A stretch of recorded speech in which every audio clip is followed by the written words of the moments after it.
And I told him I estimated. It seems he has a sweet tooth.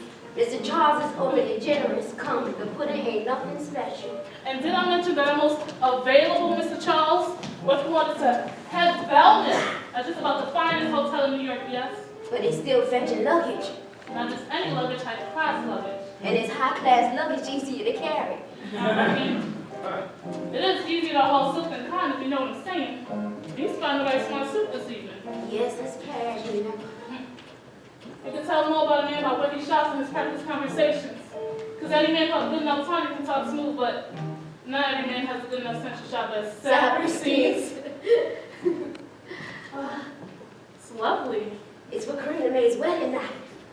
Don't tell me you've been up here all evening. Karina May is getting ready to leave with her fiancé. I wish I could find my happy party face. It's really a lovely affair. You've done a fine job. Calm down. It ain't over yet. Put aside your sewing and straighten up yourself. There. You'll have a dance before this evening's out. Please, Mrs. Dixon, I can't really. I'll just stand there like a wallflower. Nonsense. I've been here top a dozen times and my feet just about as worn out. If I had your good looks, I'd raise a bit of dust myself. But ain't nobody down there interested in me. That's stuff. You're being silly. You've been moping around here for days. What's the matter? If you must know, I turned 35 Thursday past. Oh, Lord, child, I forgot. I sure did. Look at that. Well, Karina May carry on and all these people will slip my mind. Happy birthday, my sweet sister. It's fine. You had all this prepared for. And I've been living at this rooming house for so long, I'm reckoning I'm just another piece of furniture. Nothing. You were a godsend when you came to me at the age of 17. Yes, I remember thinking how sweet and innocent you was with a sack full of overripe fruit smell like a Carolina orchard. And now, 22 guys later, if you count Lurleen, that's how many of these parties I had to go to and play married. I know I should be happy for them. I know. But each time I think, why ain't it me? Silly Karina May ain't got no brains at all, just as plain as flour. Your time will come, child. When it be gone, listen to her laughter. God, please forgive me. I hate her laughter, and I hate her happiness. And I feel simply awful for saying so.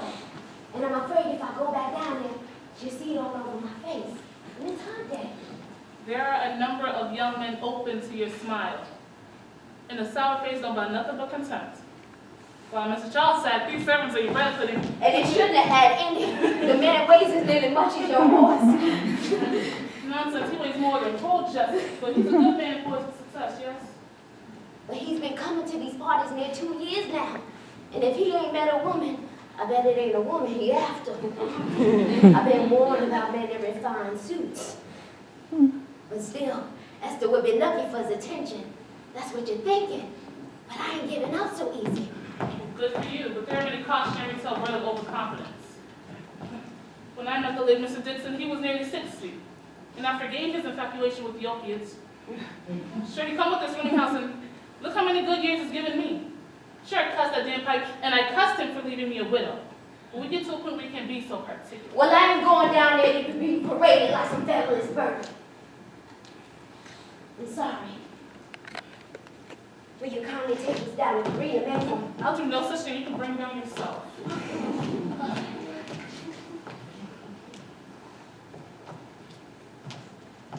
Esther, it's tough for a colored woman in the city. I ain't got to tell you that. You're nimble with your fingers, but all Karina May got be her honey-colored skin. And you good and smart and deserves a man. And all I ask is that you come toast her as I know she toast you. So put aside your feelings and don't say nothing about Sally's piano playing. The girl's trying. For God's sakes, it's a party, not a play. Let me fix my hair. Oh, here's this letter, and it came this morning. And I didn't want to forget. Who be writing me?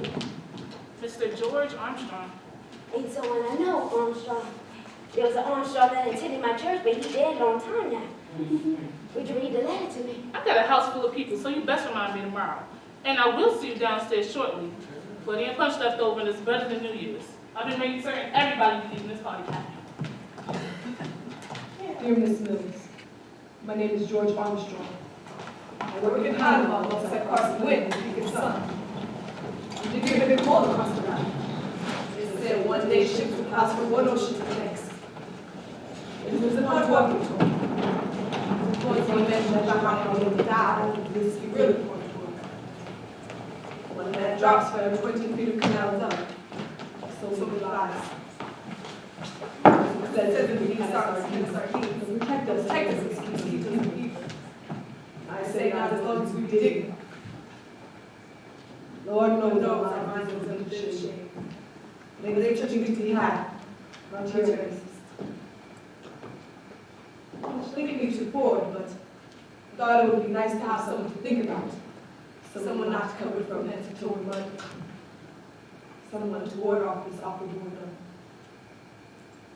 Carson speaks so highly of the church that I find comfort in his recollections.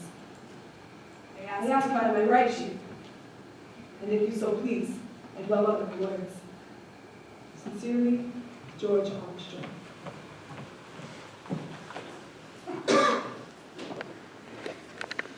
I feel exposed. I think the straps need to be tightened, Esther.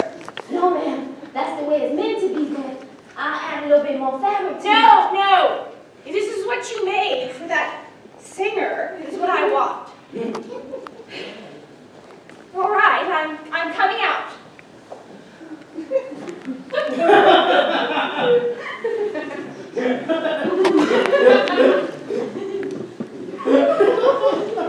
Oh, God, I look ridiculous. And I'm behaving absolutely foolishly, but I'm not sure what else to do. Look at me. I've spent a fortune on feathers and every manner of accoutrement. They've written positively splendid things about me in the columns this season. I'm sure they did. But does it matter? Has he spent an evening at home? Or even noticed that I've painted the damn boudoir vermilion red? You look lovely, Mrs. Van Buren. I feel like a tart from the Tenderloin. Granted, I've never been, but I'm told. Are you sure this is what you made for that singer? It's identical to the stitching. And you say the French women are wearing these? So I'm told. I don't believe it. It hardly seems decent. But I suppose the French are known for their modesty. Well, it's the rage. Some ladies ain't even wearing corsets in private. Is that true? Even fine ladies like yourself. Truth is, I ain't never known a man to call pain for a woman's glaze. You're not one of those suffragettes, are you? I know, Mrs. Van Buren. Indeed, I'd just as soon not tamper with men's business. Talking a nickel will buy you 5 cents worth of trouble. It's come to this. If Mother dear could see what's become of her peach in the big city.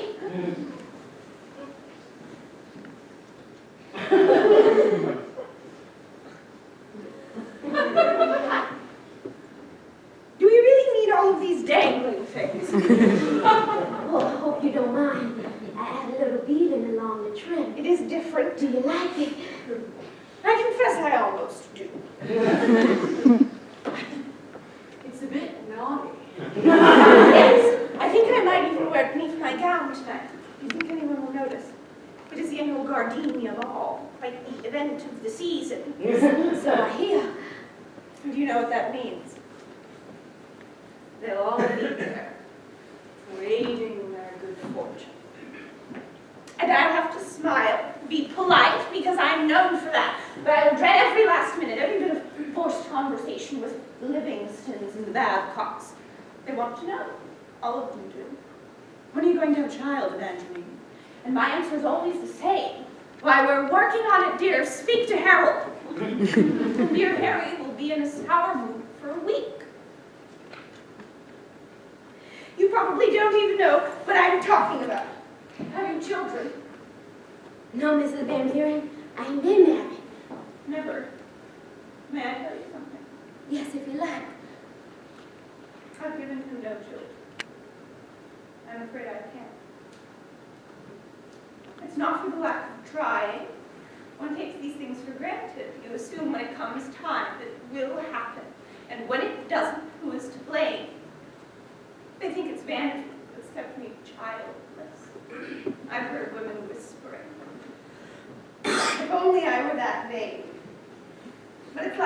given up. But you're so beautiful. You think so? Yes. I can't imagine he'd ever lose interest.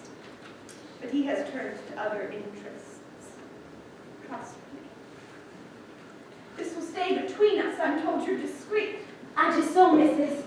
I don't hear anything I'm supposed to speak of. You understand why. I'd rather not be a divorcee. At my age, it would prove disastrous. Do you think there's something wrong with the woman alone? What I think is of little consequence.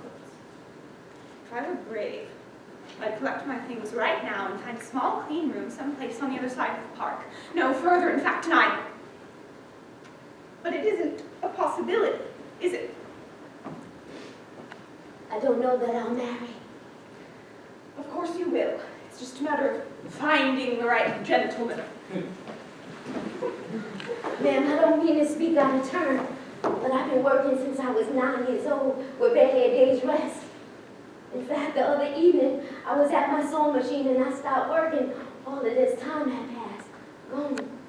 Years really. And I know right there that some things ain't meant to be. And that's all right, ain't it? And I wouldn't have thought no more about it until I got this. Yes. I'm almost ashamed to say it at my age. I know it's foolish. What is it? A gentleman's taking interest in me. Really? How wonderful! Is he respectable? I don't know. I don't know him actually. I got me this letter here from Panama. A man from Panama. He wrote about 2 weeks back and I've been carrying it ever since. I ain't sure I should answer. And why not? I ain't much of a writer. Oh. No, I ain't a writer at all. Fact is, I can't read. Do you have the letter? May I see it?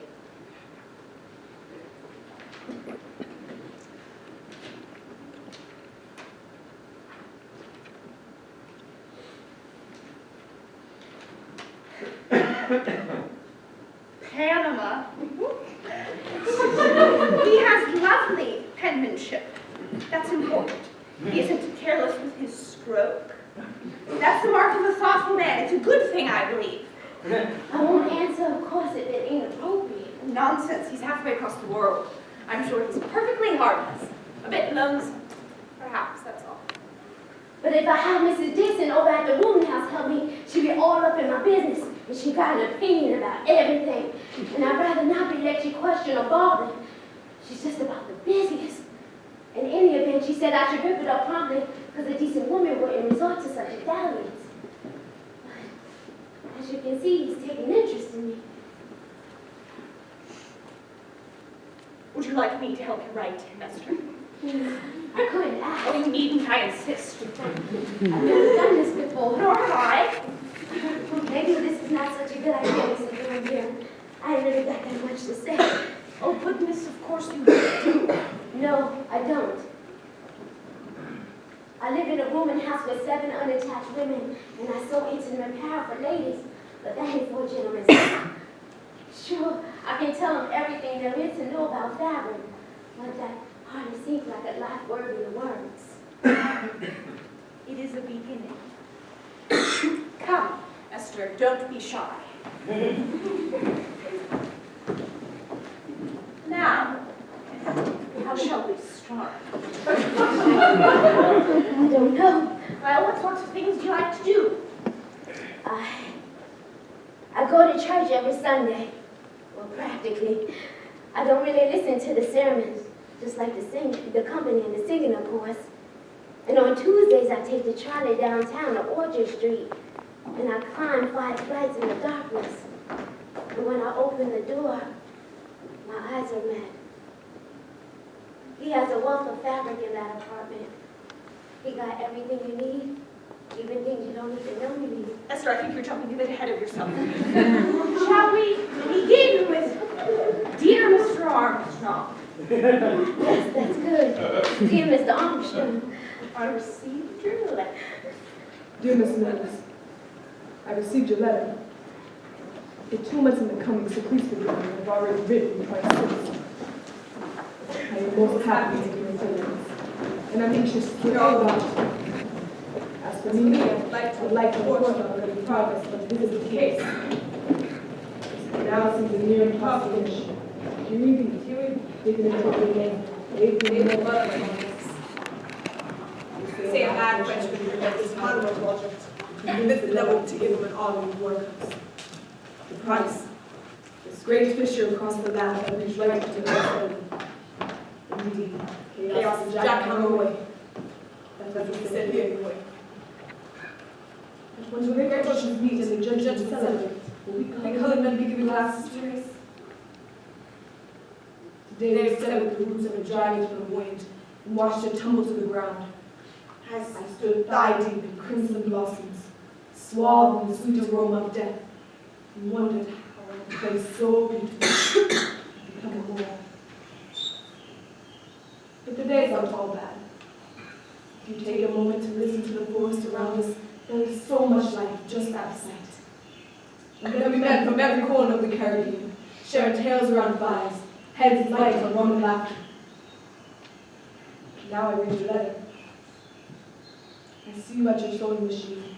I hear the sound of the wheel turning, the tiny stitches drawing together with a piece of satin. They got machines here that take 6 men to operate and slice the soul like bug. All this will be erased. But your letters be the most splendid thing. It shall ride in your pockets as the next. Yours considerately, George Armstrong.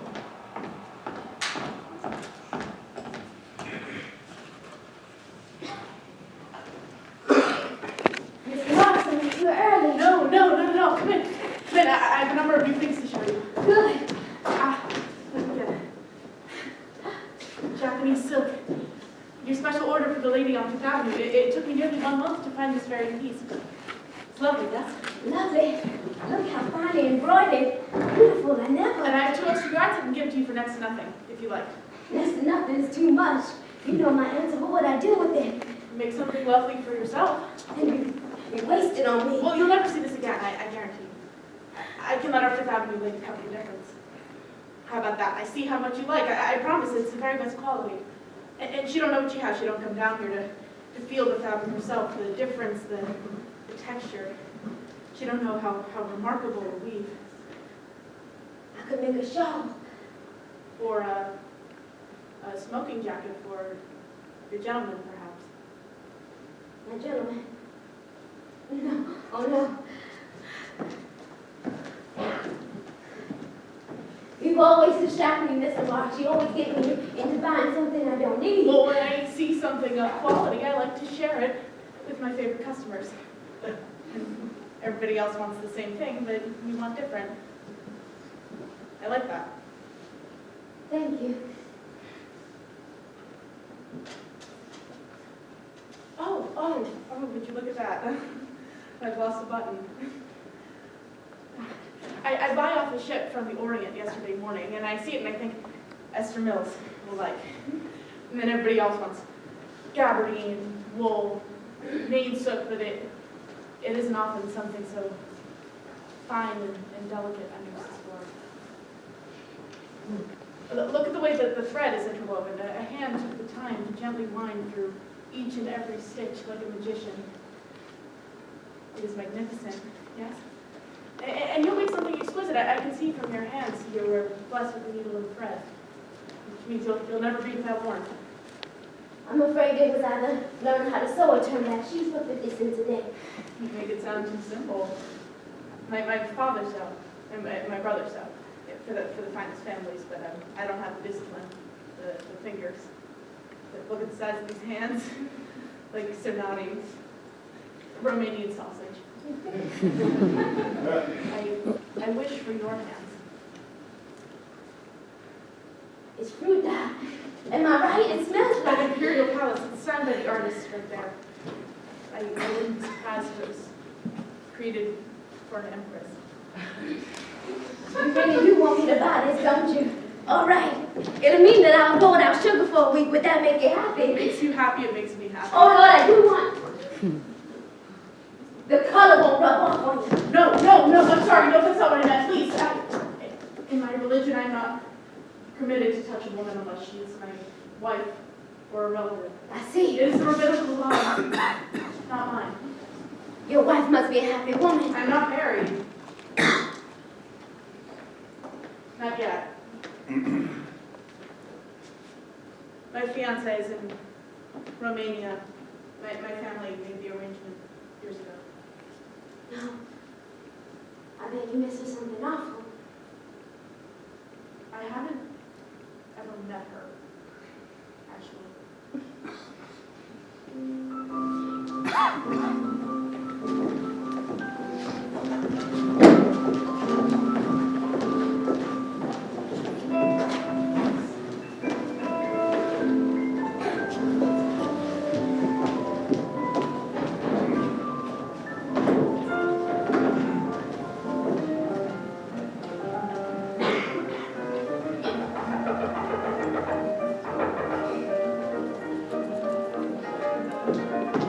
I've been knocking for ages. Didn't you hear me? What's going on?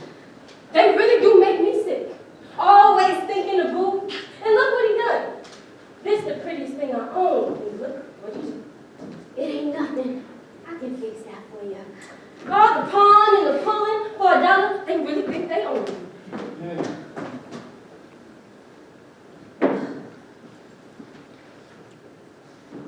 You don't approve of me, Esther. I don't mind. Sit. I really am glad to see who I am. When I heard you knocking at the door, I thought Christ almighty, not another one. I'm so damn tired, I don't know what to do.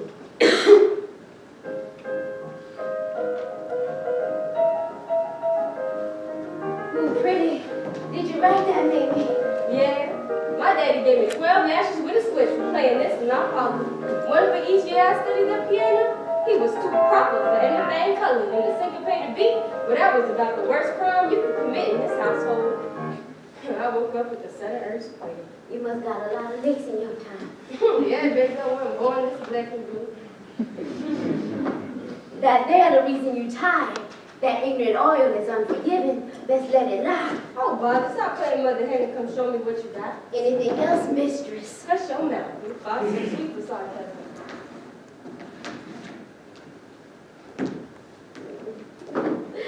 Is that for me? I made one just like it for the lady on Fifth Avenue. It's so pretty. No kidding. This really for me? Can I try it on? Of course you can. Really? It feels like Fifth Avenue does. You really outdone yourself this time, honey. Stop talking and put it on. And look at them flowers. It took me a whole day just to sew them on. Shame. This is the prettiest thing anybody ever made. Me, truly. You know that one lady I talk about sometimes? Hold on. She keep asking me what they be wearing up there in the Tenderloin. All that money in high breeding, and she want what you wearing. What she got, you want. What you got, she want. Oh, yes, I ain't got the money to pay for it. What you think? Do I look like a Fifth Avenue girl? Grand, you look grand. Mr. Mark said this satin foulard was made for the finest ladies in Paris. No kidding. Oh, I wasn't gonna buy it, but oh Lord, if he didn't talk me into it. Mr. Marks? Who is this Mr. Marks? He's just a salesman, that's all. Sound to me like you were a bit sweet on him. Me? No, with you. And I've been with the Jew, a Turk even, and let me tell you, a gentle touch is gold in any country. See, the bodies have been snow. Is he handsome? I ain't noticed. Good. Patient Esther. Come. He wouldn't be your first, would he? I ain't listening. You dare thing. I can't even remember what it was like. Ain't that something? Let's not talk about this. Mercy, but you must think of me. You must know, I'm being courted by a gentleman. Courted by a gentleman. Beg my pardon? You ain't talking about that family man. Don't tell me you still writing him. He writing me. You rather marry all the way across the ocean then down Broadway? What, you expect him to arrive in the mail like some tonic from a catalog? Please don't make sport, maybe. I'm just playing. I ain't expecting nothing. Sure you are. Sure you are, honey. Who ain't? I am a concert pianist playing recital for audiences in Prague. And I have my own means. Not bad for a colored girl from Memphis. Madam takes tea twice a week with her dear friend Miss Esther Mills, who's known in circles for. I forget. Come on, Esther. Don't be proud. I own a quaint beauty parlor for colored ladies. Of course. The Smart Set, someplace east of Amsterdam, fancy, where we can go and get pampered and treated real nice, because no one's doing it for us. We just as soon as wash our head in buckets and be treated like mules. So what I'm talking about is someplace elegant. When you come in, Miss Mamie, I'll take your coat and ask if you would like a cup of tea. Why, thank you. I'll open a book of illustrations and show you the latest style. And I can pick anything from the book? Yes. How about I let you choose? Very well. Make yourself comfortable and put up your feet. I know they tired. You don't know that. And in no time flat for a course of ride uptown and back, you'll have yourself a whole new look. Just like that. I reckon I paid good money to be treated like a lady. It would be worth 2-3 days on my back. Yes, it would. You think so? I know so. And if I told you I had a little something saved, I keep it sewn up in a line of a crazy quilt. On a cold, lonely night, wouldn't that quilt be a poor woman's dream? I've been saving this slowly since I come up north. It's for that beauty parlor. I ain't told nobody that. Honest but true. Where'd you get such a damn serious face from? Why not? Cause we just fooling, that's all. I ain't never been in Prague, ain't never gonna go to Prague. But come, is this what you want to be doing 10 years from now, 20? You think I ain't trying to make a go of it? You think I just lay down and open my legs cause it was easy? This saloon here don't look like much, but it's better than a lot of them places. Ask anybody. Just last night, one of Bert Williams' musicians sat right up front and stayed through the entire show. You think some of them gals on the big review ain't start right where I'm at? But you got this beautiful piano, and you play better than anybody I know. There's a dozen church choirs. Let me tell you something. A lot of dreams been conjured up in this room, but they just get left on this bed on this piano bench. Hell, they scattered all over this room. I ain't waiting on nobody to come and save me, Esther. My panty man come and gone a long time now. Sweet daddy writes you and all, but my dear, it ain't real. Yes, he here in my pocket in a walking cambric suit, and he has a heliotrope handkerchief stuffed in his pocket in a sweet way about him. He's far away, but I can carry him in my pocket like a feather. You and your silly letter. Ain't a week go by without one. I ain't interested. Put it away. Come on, Miss Mamie. Don't make me out. You know you want to read it. Hell, put it away. Ooh, what it say? Your man got him a new pair of socks. Oh, he asked you what you look like. Ain't you told him? I'm afraid I ain't know what to say. Tell him the truth. That I don't look like much. You tell him that you're about as lovely a person as there is. You know that ain't so. Of course it is. But what do it matter? You think half the men who come through here about to looking at my face? No, man. He ain't interested in this. This here, what he asking about. I couldn't dare write something like that. He's Christian. And it is in his weakness that he shall find his strength. Hallelujah. Come on. I'm being serious and you got your mind in the gutter. For God's sake, the man just asking what you look like because he wants something pretty to think about come Sunday. You reckon? Would you help me write something? No? What about your white lady? Why not have her do it? Because I'm asking you, my friend. No, my writing ain't pretty. Don't worry about that handwriting. We'll tell him I pricked my finger soon. He'll understand. Please. I ain't romantic. I think this is silly. I really do. Only because it's you. So, how do I start?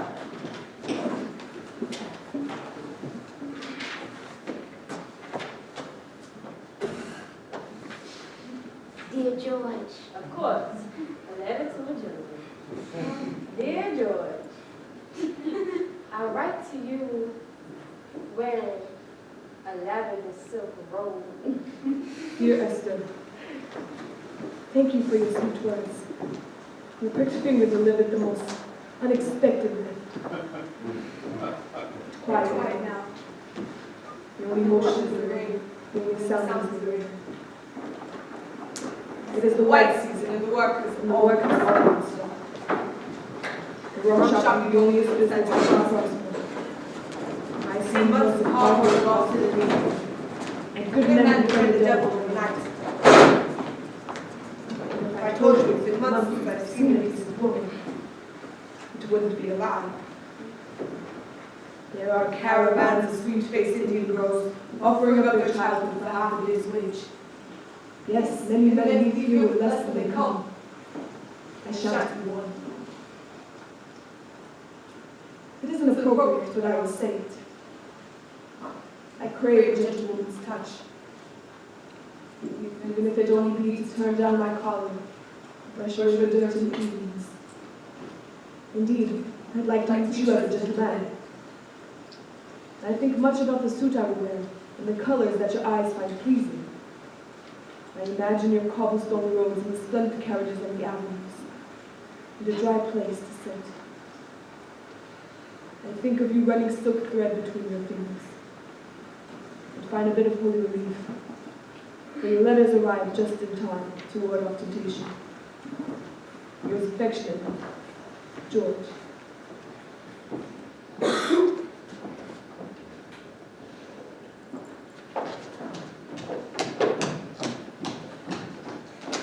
I don't trust him not one bit. He writes too often. It's open. I'm sorry, I forgive my mistake. I didn't mean to, but I'm glad I did. Because you the landlady don't give you the right to tamper with my things. What are your intentions? We're corresponding, that's all. I know these consummate. Sugared words, but let them stick to the page and go no further. Distill your common sense, he will, and walk away. Just don't seem like you, Lester. You're too practical a girl for this. Don't set your clock by my habits. His tone is very familiar, and I don't approve. I'm sorry, but I need your approval. Oh, goodness. I hope you weren't expecting nothing to come of this. And if I am, Mr. Charles has asked me twice about you this week, and I told him he was most welcome to call. Mr. Charles is a fool and a glutton, and I'm sure he don't even know who I am. You're stubborn with a country girl, very particular, and it wouldn't hurt you to be more receptive. To who? Mr. Charles? Remember, it's me you're talking to, not Doreen or Irma or one of those other little silly, open-hearted little gals. And yes, I'm writing letters to a man, and it may come to nothing, but I'm his sweetheart twice a month. And I can fill that envelope with anything that I want. Yes, it's an innocent enough flirtation, and I've had my share in my youth. And believe me when I say that I was romanced by many bright and willing young men. It's potent, I know. But I ain't ashamed to admit that my pride ultimately led to compromise. But if you're not careful, Esther... Don't.